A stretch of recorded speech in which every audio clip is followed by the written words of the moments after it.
Estamos todos, ¿eh? Bueno, seguimos con nuestro PowerPoint.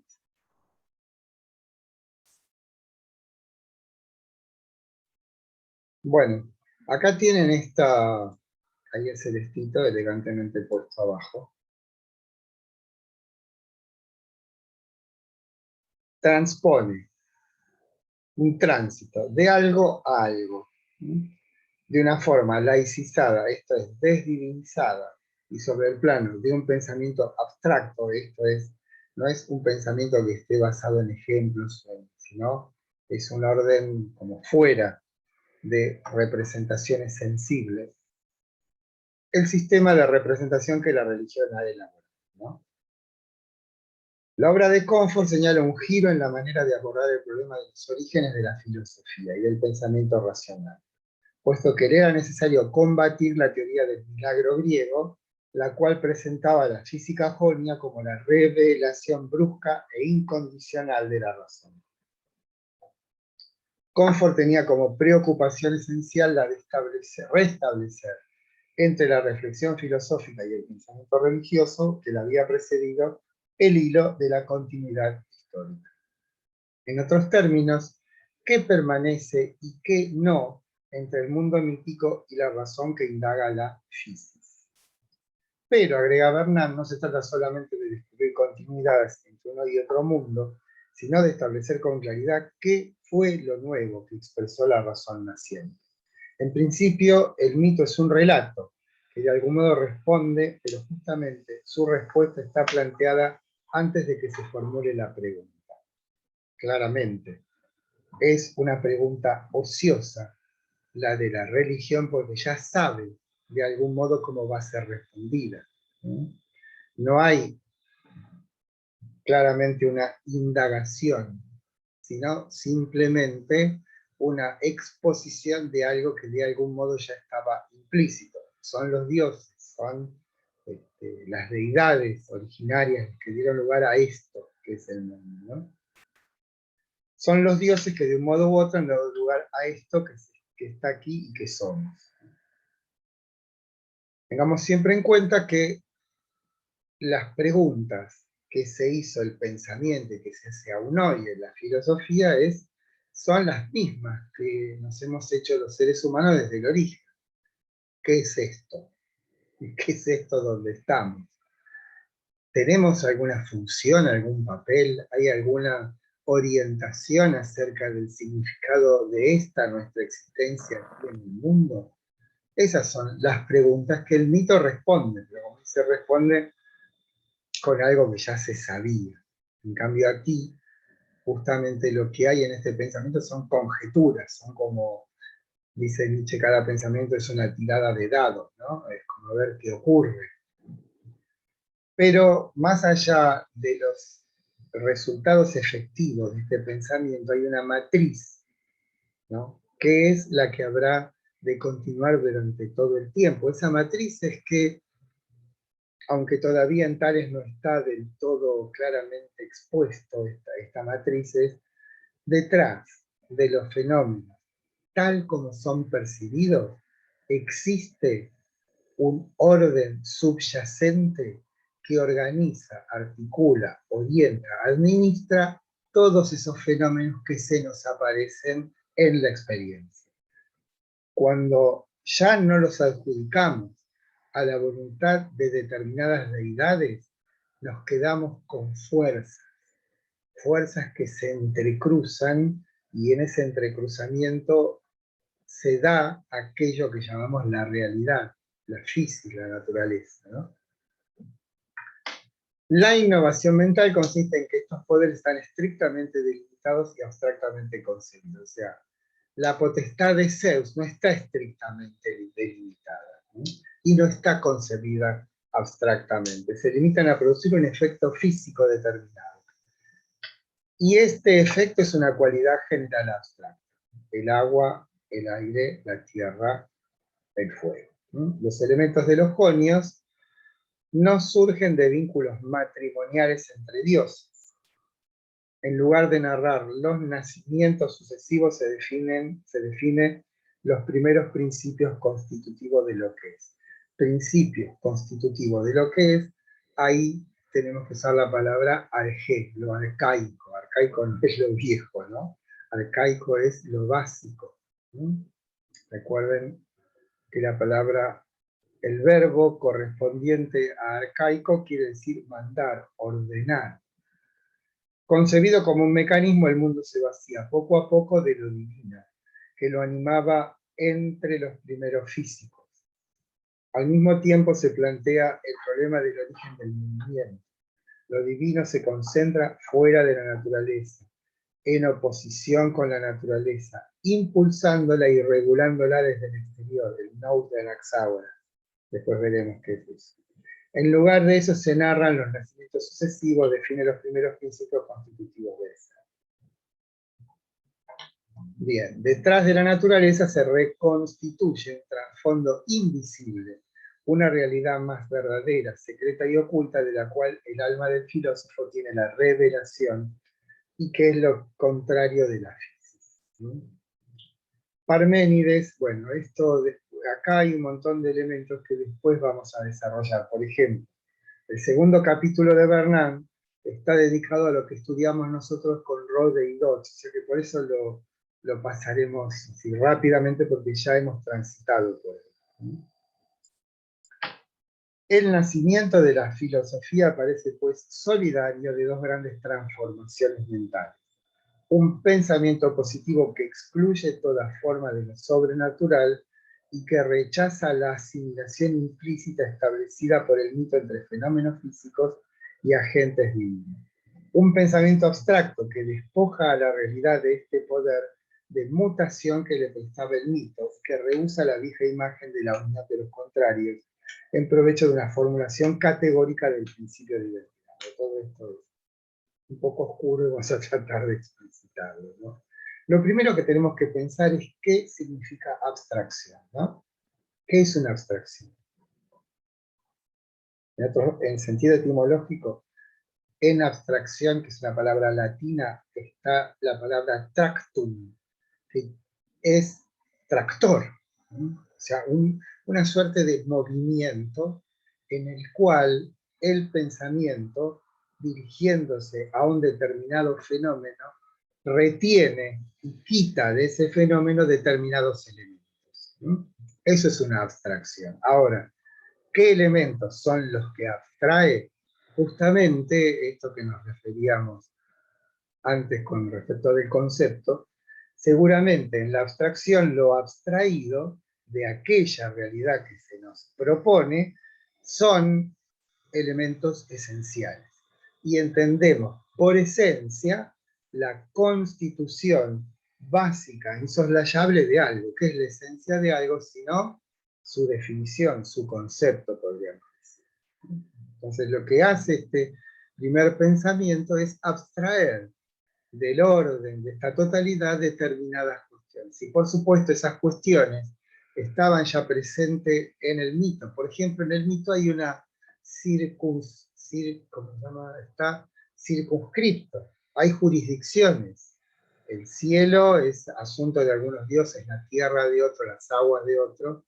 Hay en el mito un orden, pero lo que hace el pensamiento es adjudicarle ese orden no a la voluntad de determinadas deidades, sino a fuerzas. Los dioses se transforman en fuerzas, fuerzas objetivas, no voluntariamente dirigidas, no intencionalmente dirigidas. Vemos la naturaleza como un conjunto de fuerzas anónimas, no orientadas por voluntad divina alguna, tal como, bueno, eso ha variado en la historia, por ejemplo, en la Edad Media o en la época romana, ¿no? Que un pajarito entrase en un determinado momento, en un determinado lugar, era un signo, ¿no? En la Edad Media, que era una época muy proclive al alegorismo, una determinada situación no era sino un signo que de un modo embosado la divinidad me estaba mostrándome a mí, me estaba dirigida estrictamente a mí. Bueno, eso es lo que este primer pensamiento sustrae. Los fenómenos de la naturaleza tienen una legalidad, sin ninguna duda, pero esa legalidad no podemos atribuírsela a una voluntad de carácter divino, sino que son fuerzas anónimas que interactúan y producen esto que vemos que se llama realidad o física. Bien. Aquí está todo esto del alma inmortal, porque tengan en cuenta que en su matriz primera el pensamiento tiene como dos caminos. Uno es observación de la realidad. Eso se lo podemos adjudicar a los jóvenes, a esta mal llamada escuela de Mileto, que son Tales de Mileto, Anaximandro de Mileto y Anaxímenes de Mileto. La llamada, que no creo que haya sido una escuela, tenemos muy poquitos elementos para decir esto es una escuela. Tiene entonces una orientación que podríamos decir puramente cognoscitiva, una orientación epistémica, busca la legalidad que rige la física. Pero por otra parte, el pensamiento también nació con una vocación balsámica, una vocación curadora, una vocación salvífica, soteriológica. Y eso es lo que nosotros estudiamos con Rode Dodds. Cuando hablamos de los chamanes, bueno, todo esto lo va a decir a su manera Bernard. Por supuesto, lo tienen que leer, pero para nosotros, o para mí, es como una redundancia, ¿sí? Ven, ahí dice, mucho de lo que dice este capítulo fue examinado suficientemente cuando estamos en texto de la evidencia. Acá lo que va a hacer hincapié, ¿verdad? Que eso nosotros no lo transitamos suficientemente, es que el filósofo, a diferencia del chamán o de este, estas sectas monásticas casi, es que está la publicidad. O sea, no la publicidad, no la propaganda, sino de hacer público. En estas sectas monacales, el secreto era una condición necesaria. En cambio, los primeros pensadores lo que hicieron, lo primero fue escribir. Y el hecho mismo de escribir es exponerse.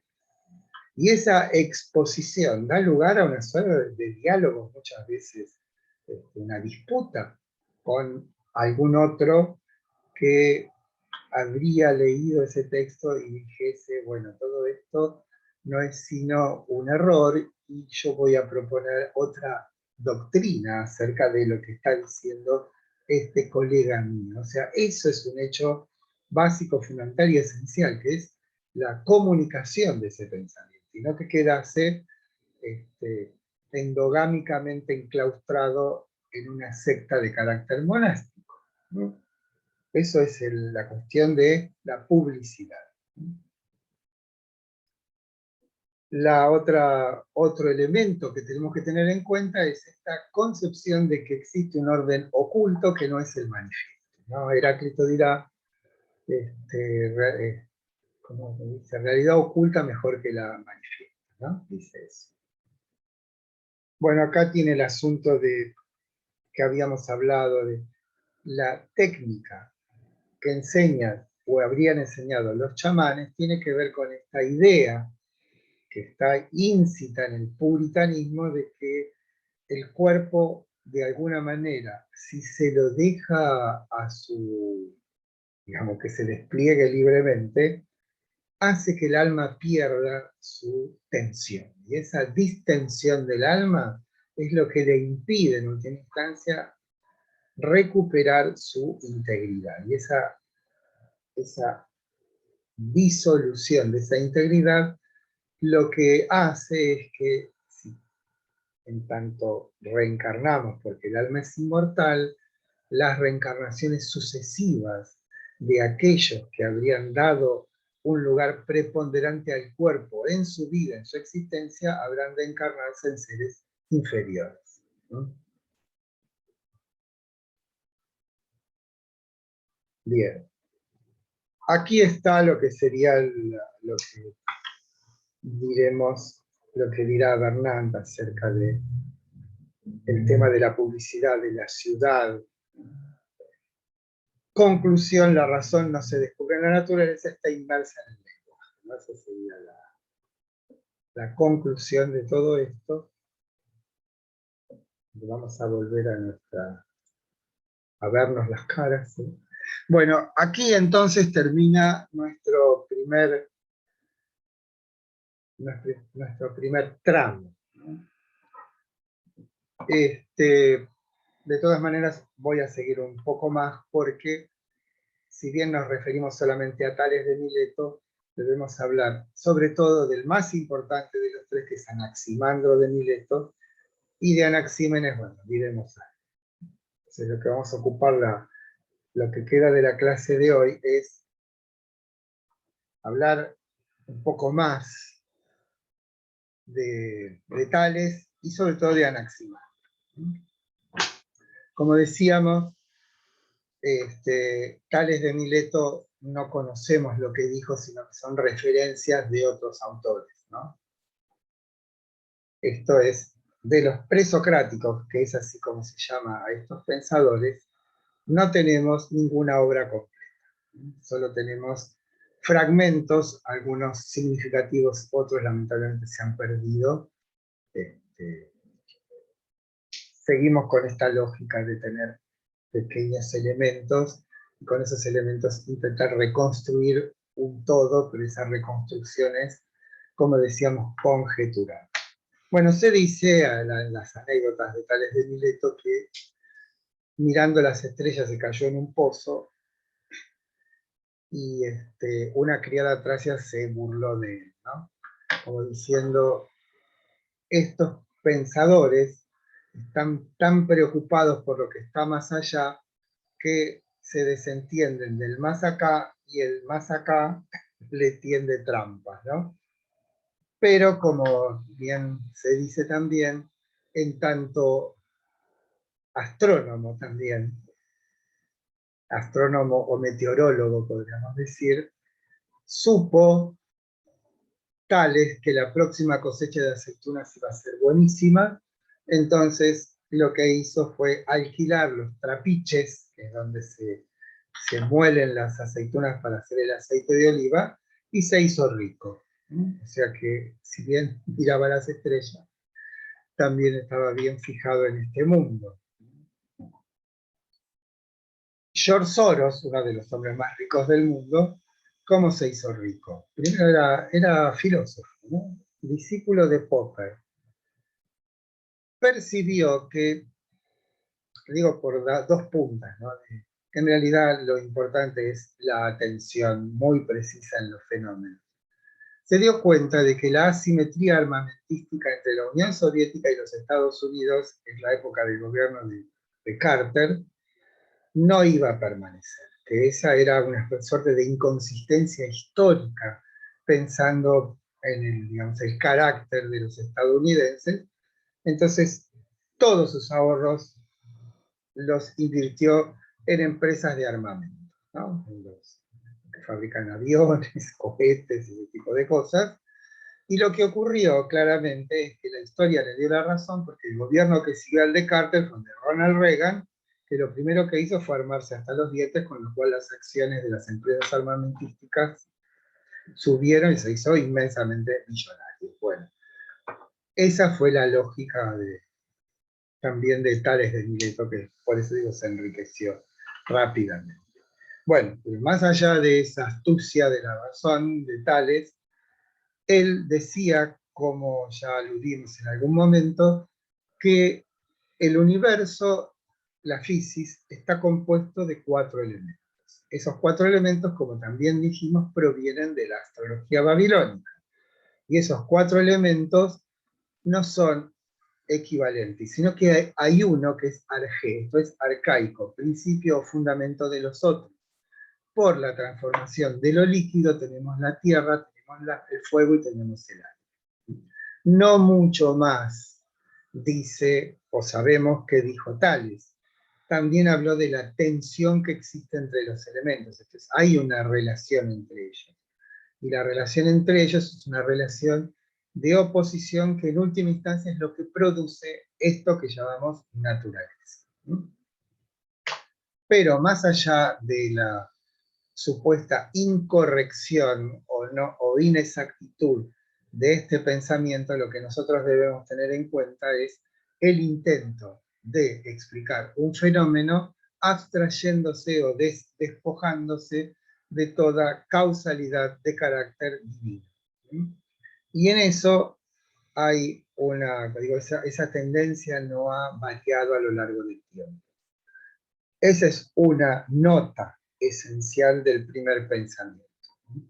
Y la otra, que sí ya corresponde más a lo que propiamente podemos identificar con el pensar, es la búsqueda de una unidad. Esto es, solamente puede comprenderse lo múltiple si eso múltiple obedece a una legalidad que proviene de una unidad. No podemos pensar lo múltiple con lo múltiple.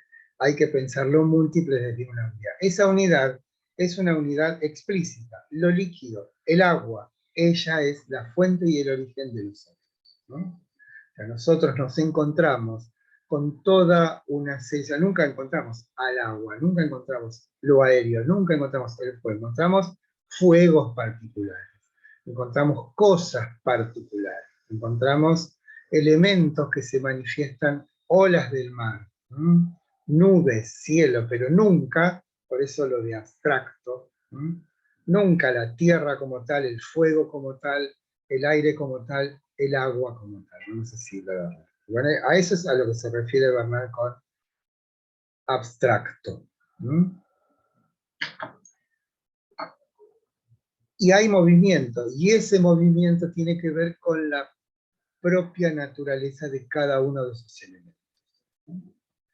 Hay un intento de fundamentar el orden de la naturaleza a partir de una serie de elementos básicos, pero esa serie de elementos básicos está indudablemente sometidas a la legalidad de uno, que es el agua. Y ese es el elemento arcaico, fundamental. Pero pasemos a nuestro segundo pensador, que es Anaximandro de Mileto también, del cual tenemos el único y primer fragmento que podemos adjudicarle. La diferencia es que de Tales, algunos habrán dicho, como Aristóteles o algún otro, se dice que Tales dijo tal cosa, ¿no? Pero en el caso de Anaximandro, alguien dijo, Anaximandro dijo esto, y tenemos entonces el primer fragmento registrado con un nombre del pensamiento. Hay no sé si está todavía en la facultad, Lucas Suárez, en Historia de la Filosofía Antigua, que escribió su tesis doctoral sobre Anaximandro, que es muy interesante, yo la tengo acá a la vista. ¿Qué dijo Anaximandro? No lo voy a citar textualmente, sino que voy a dar los elementos básicos, porque no me acuerdo de memoria. Habla, sí, de algo básico, que lo llama lo apeiron, to apeiron, un aspecto que tiene que ver con la lengua griega, que unifica a todos estos pensadores, es que sus nociones fundamentales, básicas, están en neutro. Nosotros, el neutro, prácticamente somos masculino o femenino, pero el neutro, piensen por ejemplo en alemán que dice das Auto, no es el auto, es lo auto, como que en el neutro hay una abstracción más contundente, podríamos decir.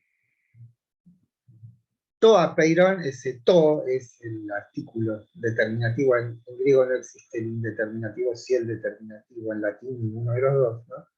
To apeiron es lo indeterminado. Esto es, la palabra apeiron tiene esa a que es privativa, como en castellano anormal, o la palabra griega aletheia, ¿no? Quiere decir desocultar, esa A tiene sentido, se llama privativo. Y peiron sería lo que tiene perímetro, de la palabra perímetro, que tiene contorno, lo que tiene una imagen, una figura, algo determinado, ¿no? Entonces, aquello que era el agua en Tales y que pertenecía a aquello visible en el orden de la fisis, ahora con Anaximandro eso esencial, básico y fundante se ha sustraído a la mirada. Esto ya no pertenece al orden de los sentidos, sino que lo apeiron es una noción puramente intelectual. No es percibible lo apeiron. Lo apeiron es invisible. Bien, entonces tenemos aquello arcaico que es origen y fundamento de toda realidad visible, lo llama lo apeiron, lo indeterminado. Ahora bien, el hecho de que algo surja, aparezca, se muestre, esto es la realidad misma, es el resultado de algo. ¿Cuál es ese algo que hace que emerjan y se pongan a la luz aquello que entendemos como el mundo que nos rodea, lo determinado? Es un acto de injusticia, ¿no? O como saben que los griegos no tienen la palabra pecado, no existe, ¿no? Existe la palabra hibris, que podríamos traducir como desmesura, ¿no? Esto es, el hecho mismo de que algo emerja, se muestre, aparezca, se recorte por sobre lo apeiron, implica una hibris, una desmesura. Y el hecho mismo de haber emergido tiene como culpa o condena el hecho de que eso mismo que ha emergido habrá de sumergirse otra vez en lo indeterminado.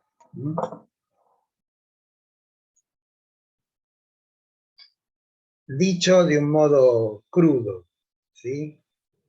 Todos y cada uno de los seres vivos, por ejemplo, si los tomamos como, como ejemplo de lo que nos está diciendo Anaximandro, sale a la luz y ese salir a la luz implica una desmesura. El precio que paga ese ente por haber emergido es volverse a sumergirse en lo indeterminado. Profesor, una pregunta. ¿Cómo se escribe la palabra que usted dice que se refiere a desmesura? Hibris. H, bueno, no es una H, es la Y, que es la Y, sería con espíritu áspero, que el espíritu áspero es como una comita que se pone así, ¿no? La beta, la rho, la iota y la sigma, ¿no? Hibris se pronuncia. Es lo Ok. que este señor Nelson Castro llamaba ubris. No sé si se acuerda. Sí. Bueno, en realidad la ubris de este individuo es la hibris en griego, ¿no? Porque lo que pasa es que en griego actual, por una cuestión de, para poder escribir, le quitaron el espíritu áspero, y entonces, por ejemplo, jodos, que en griego quiere decir camino, se transformó en el griego actual en odos, ¿no? Y ahí nuestro odómetro, que es 50 kilómetros. Pero se escribe así. No sé si, bueno, no sé cómo ponerlo. Así. Lo podría escribir en una hojita.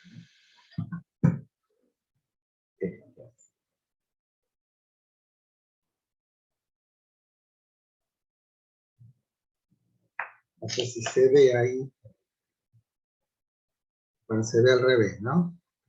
Se lee de aquí para allá. Hibris. Bien, O perfecto. ibris. Muchas gracias. Bueno, entonces el hecho mismo de la emergencia paga una culpa, hay como una culpa, pero no es una culpa moral, ¿eh? O sea, ¿dónde vamos a encontrar, por supuesto, muy matizado, muy transformado, pero en esencia dirá lo mismo, en Schopenhauer? Schopenhauer nació en 1818 y murió en 1872. ¿Sí? Bueno, 1870, dice algo similar, ¿no? Hay algo que se llama la voluntad es algo ciego, es solo un puro querer, y ese puro querer es el de seguir viva, pero para estar viva necesita de sus representaciones. Las representaciones somos nosotros, los animales y las plantas, ¿sí? Pero no hay ni en las plantas, ni en los animales, ni en los hombres otra razón que hacer que esa fuerza ciega permanezca viva, podemos decir, ¿no? O sea, no vive por sí misma, sino por sus representaciones. Y esas representaciones son una especie de círculo infinito donde aparecen y desaparecen. Esa sería es una visión trágica, si se quiere, porque no hay para nosotros los hombres y para nada lo que exista otro destino que el volver a sumergirnos, perdiendo obviamente nuestra identidad en ese fondo indeterminado que es lo apeiron. Bien, yo creo que ahora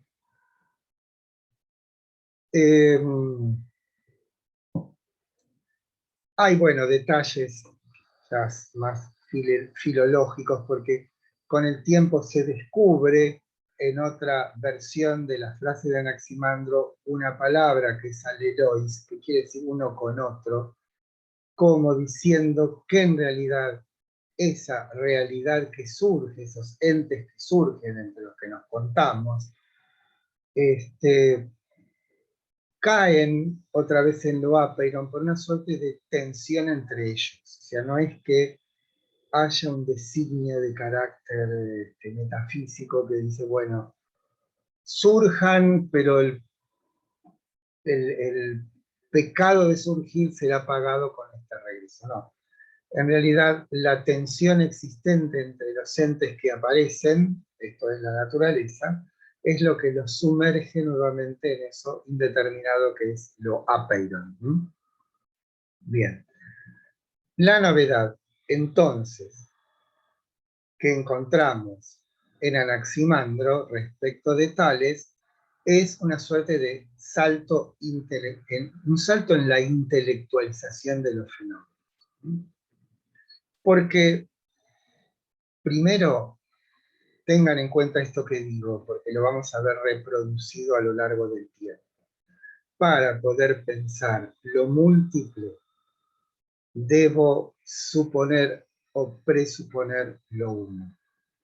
Eso uno, tenemos un primer testimonio básico, podemos decir, en el pensamiento de Tales con lo líquido. Pero aquí, en Anaximandro, lo que hay es una intelectualización, como dije antes. O sea, eso, idéntico a sí mismo, fuente y origen de todo lo visible, es a la vez algo que no puede ser percibido con los sentidos, sino que es el resultado de una elaboración intelectual. Y además, y fundamentalmente, que eso que está a la base de todo lo que se ve es idéntico a sí mismo.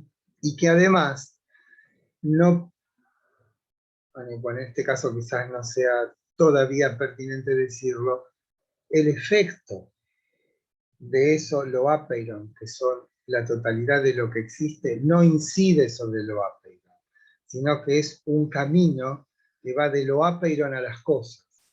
Pero las cosas no inciden sobre lo apeiron. Es como que ya podemos tener como en potencia todo lo que luego será en el orden del pensamiento lo que llamaremos lo trascendental, que es condición de posibilidad de algo, pero ese algo no incide sobre lo trascendental. En otros términos, las ideas platónicas o el Dios judeo-cristiano son los creadores del mundo. Ahora el mundo no incide sobre el creador. no modifica al creador. El creador se mantiene incólume, idéntico a sí mismo a través del tiempo. Lo creado es lo móvil, lo finito, lo que aparece y desaparece. Pero eso, finito, no incide, quiero decir, no hace cambiar al fundamento. El fundamento es inmutable. Esto está, en el caso de Tales de Mileto, con lo líquido o el agua. Y en el caso de Anaximandro, con lo áspero. Bueno, rápidamente, la próxima clase comenzamos con Parménides. Hay un texto mío que se llama Los presocráticos, Heráclito y Parménides, y también está, espero que esté, un texto de Werner Jäger que se llama Parménides. Creo que el misterio del ser según Parménides. Todo eso pertenece a un libro, que sí creo que está, se llama La teología de los primeros filósofos griegos. Es una serie de conferencias. Ahora me voy a fijar, pero creo que está. Y después, bueno, tienen todos los manuales de filosofía, toda la internet para anoticiarse de quién era Parménides. Lo que sí les digo es que lamentablemente o por suerte se acabaron los cuentitos, se acabaron los cuentos acerca de los dioses y todo esto. Ya nos metemos en lo que es el pensamiento en el sentido estricto. Ya la historia va a quedar un tanto soslayada y tendremos que enfrentar esto que es el pensamiento en su forma primera, Parménides y Heráclito. Después pasaremos, bueno, a sofistas, Sócrates y Platón, pero ya se nos fue el tiempo. Ya, bueno, hasta el martes, ¿sí? Hasta el martes. Chao, profe, gracias. Chao. Nos vemos. Gracias.